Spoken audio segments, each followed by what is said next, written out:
Good morning, everybody. Today we are going to be moving on to the next set of sections that are going to be dealing with sections 34 up to section 38. So these basically deal with statements that are made under special circumstances.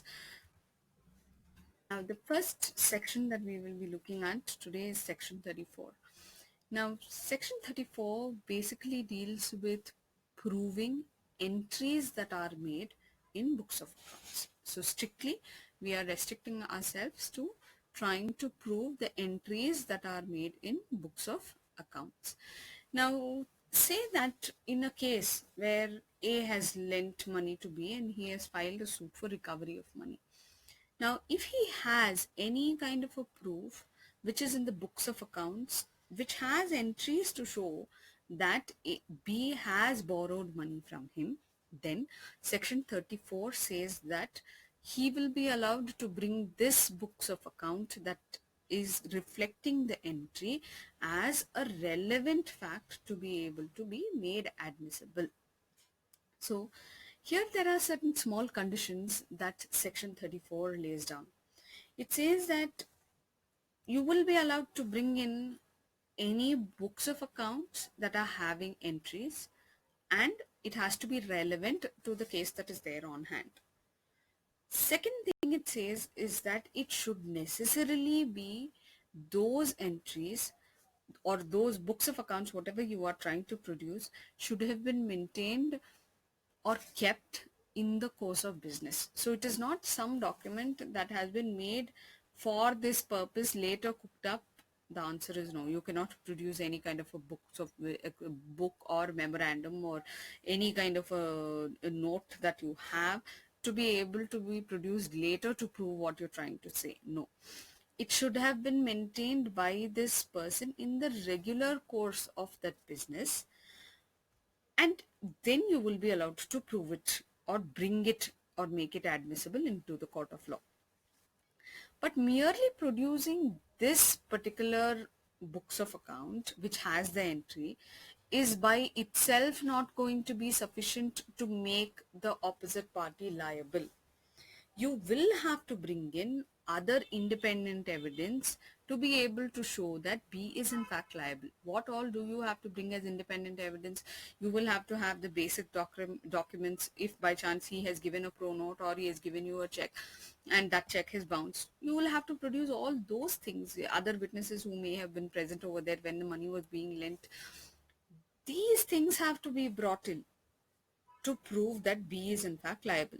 But you will be allowed to bring another relevant fact as corroborative evidence to prove that he is liable. And what is that? An entry that is there in a book of account will be allowed to be made admissible under section 34 of the Act. In Ishwar Das versus Sohanlal, it has been held that entries in books of in account books regularly kept in the course of business are admissible, though they by themselves cannot create any liability. So just showing this entry that is there is not going to help the court to come to the conclusion to say, yes, 100% this person is going to be liable and he is going to be paying up the money to A. This alone is not going to be making him liable. So the conditions are again laid down, and they are: entries are there in the books of accounts, regularly kept in the course of business, and entries alone, these entries alone are not going to be sufficient to charge any person with a liability.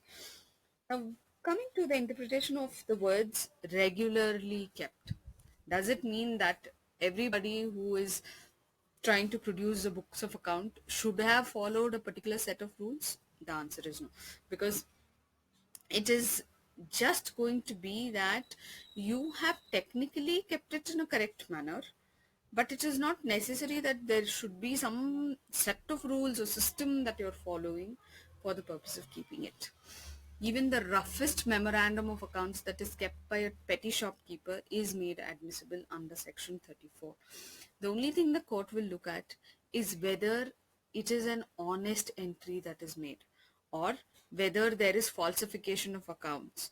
So here, if the court feels that these are genuine, then in that case 100% these entries are going to become relevant and admissible. If they are relevant, then they become admissible in the court of law to prove that particular entry that is there in the books of account. Coming to section 35, which is the next section. Now here it deals with entries that are there, but they are in public records. They are not account books. Account books is 34. 35 talks about public records that are maintained or those that have been entered by public officers in discharge of their public duty or official duty that they are on. They have made records, then they are definitely going to be, if they are relevant to the case that is there on hand or the dispute that is there, they are going to be admissible to prove that particular fact. Here there is another important point that you will have to know, that is, these people, when you say public officers, the law generally is going to presume that this person has done his duty correctly, unless and until you are able to prove otherwise. On the face of it, the law is always going to presume that any public officer has done his duty correctly. So any record that has been maintained by him in discharge of his official duty is going to be on the face of it or prima facie presumed to be done correctly by him, because the law is going to actually repose this kind of a confidence in the public officers with regard to their accuracy and their fidelity. The court doesn't doubt them in the first instance. If there is some kind of a flaw, then it is for you to be able to prove that he hasn't discharged his duty correctly. So the conditions that require to be fulfilled in order to make this particular document or public record admissible. Here you will have to first show that the entry that you're relying upon to prove your matter in dispute is there in some kind of a public document or an official book or register or record. It's definitely relevant to the facts that are there on hand, and it has been made by the public officer in discharge of his public duty. Now, the documents that you can come up with over here as examples are register for birth, death, marriage, matriculation certificate, land records, registers. All these are admissible under section 35 of the Indian Evidence Act. Coming to section 36. Now 36 talks about the next set of documents, and these are maps, charts, plans. Now these become a very important set of the next documents, regarding which statement of facts, if they are those statements that are made in relevance to them, and you want to take the support of a map or a chart or a plan to be able to prove your matter that is there in dispute, then section 36 is the one that is allowing you to produce this map or chart to prove whatever you want to in respect of the dispute that is there on hand. For example, say that you are trying to prove a particular survey, that the land is bound by north by south by east by west by the land, or that there is a road going on a particular side. So you are going to be able to produce these maps or whatever are the plans that are approved by the government to be able to go and support your case, to say where this land is going, whether it's belonging to whether it's a private property, whether it is a public road. You will be able to prove the same, but you are relying on these maps that are made to be able to support your statement. Now, one very important thing that you have to see is that this section has mentioned two kinds of maps and charts. One, that are generally offered for public sale. So you, for example, think that you walk into any bookstore and you are taking out the maps that are there, road maps or any different kinds of books. There are many books that provide you with regard to various things to do with maps and sketches and charts. These are all available for public sale. So these have been made by certain people relying on material that have been made by competent authorities. They're not coming up with all of this on their own. They are allowed to publish it or print it, but they're relying on somebody else who has been competent or authorized to make it, and they are making all of these charts, or they're publishing it again because they are concerning matters in which public are actually interested. They're offering it to the public for sale. That's the first kind of map. Now, the second one talks about maps or plans that are made by the authority of the government. Now, these are not generally available everywhere for sale. So you go to the particular government department and you are applying for a copy of that particular map or chart that has been made by the authority of the central government or the state government, and it is published under the authority of the government, and these are made as a result of the study or the inquiry of competent persons who have been authorized for that purpose by the central government or the state government. And here you have one supporting section in respect of presumption, and that section is to do 83. I'm sorry, 83 is the section that you will have to refer to for this purpose. Now, this section is not going to be applicable to any map that a person is anything that is prepared for a private purpose. It is not going to be of relevance over here under this particular section at all. Now, when you refer these two cases, it becomes clear. In Kanto Prasad Hazare versus Jagat Chandra Datta, it was seen that the deputy collector here made a particular map, but that was only with regard to settlement of land that was forming the silted bed of a river, and it was held that this was not one which is admissible under this section as well as 83, because it is only a map, the accuracy of which will have to be proved in evidence. It was not one that has been made by the authority of the government. Here, he may be a public officer, but it was not made in discharge of his duty in the sense of being authorized by the government to do it. He made it on his own for the purpose of seeing or overlooking the settlement of land that was formed on the silted bed of the river. So this was held to be not admissible. In Keshav Prasad versus Bhag Jogna Khair, here a map that was prepared by a person who was dead in a previous case that was not inter partes, that is, it was not between the same parties, but it was made by him in some other case relating to that particular district, showing the limits of the particular district, was held to be not admissible because he was a private person and he didn't, and it's not between the same parties that the case was going on. And since it was not a public map that was offered for public sale or made by the authority of the government, that particular map that was there over here in this particular case was held to be not admissible under this particular section. To section 37. Now 37 basically deals with a statement that is made as to a fact of public nature that is contained in acts or notifications. So when we are relying on any statement that is contained in an enactment or it is contained in a notification, here the section talks about the London Gazette, and here now what is relevant is going to be the Indian Gazette. So any fact that is of a public nature that is contained in these documents are going to be admissible if they are relating to your fact and issue as a relevant fact. The presumption that is there with regard to the same is contained in section 81 of the Act, and it is admissible over here when I say, for example, that I take a Bare Act. Okay, now whatever is contained over there in that Bare Act, I'm not going to, when I go and read this in the court of law, that section so-and-so speaks so-and-so or says such a thing, or the provision reads thus, the court is not going to ask me to bring that person who actually wrote the act and say, put him in the witness box, I want to ask him whether he's the one who drafted this. No.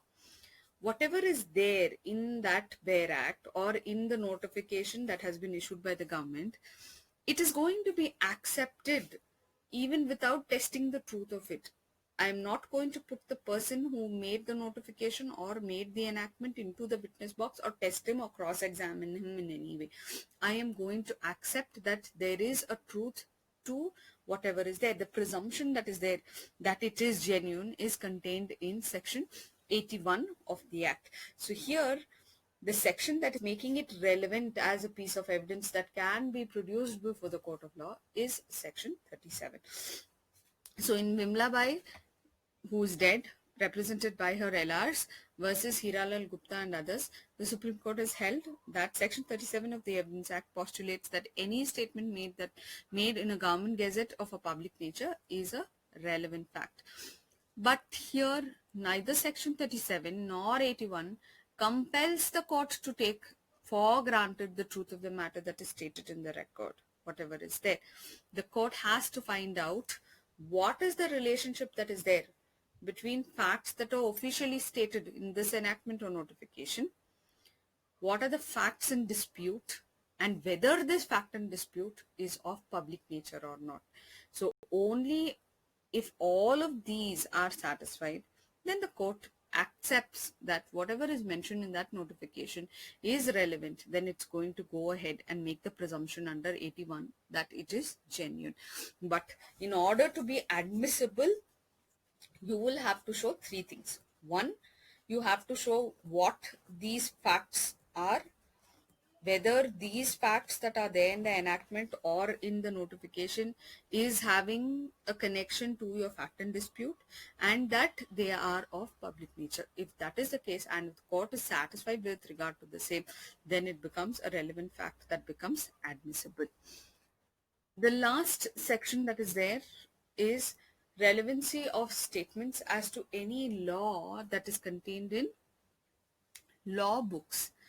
Now here, this particular section deals with our courts trying to form an opinion of a law of some other country, not our own country. Our own country is 37. So anything that you are wanting to prove in an act, then definitely you're even raising 81 and making the presumption over there.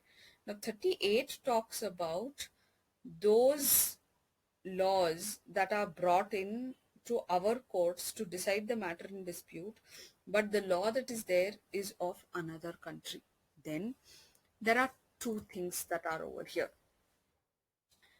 The statement that is there in any book that is purporting to be printed or published under the authority of the government of that country. So if I am going to be reading any section that I want to bring to the knowledge of this court about a law that is there in another country, that book from which I am reading it should have been authorized to be printed. Whoever is the person who has printed that book should be the authorized printer and recognized by the authority of that country. Secondly, if I am going to be reporting a ruling, the first one talks about the law itself of that country. The second one is going to be talking about rulings that are there that are made by the courts of that country. Then any report of a ruling of the courts of that country contained in a book purporting to be a report of such rulings. So how we have AIR, ILR and all of that, and they have been authorized to print it. Same way, those books that are going to be holding the cases of those countries that are going to report the rulings of some other court, and if they're authorized, then that can be brought over here as a relevant fact to prove the matter in dispute.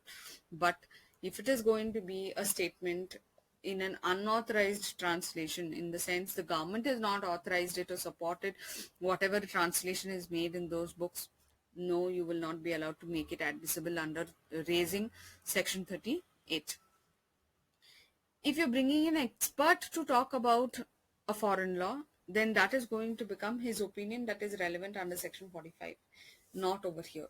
Okay, here the only two things are book that is recognized by the printed and recognized by the authority of that government which is containing the laws, and secondly report of the rulings, again that which is recognized by that country.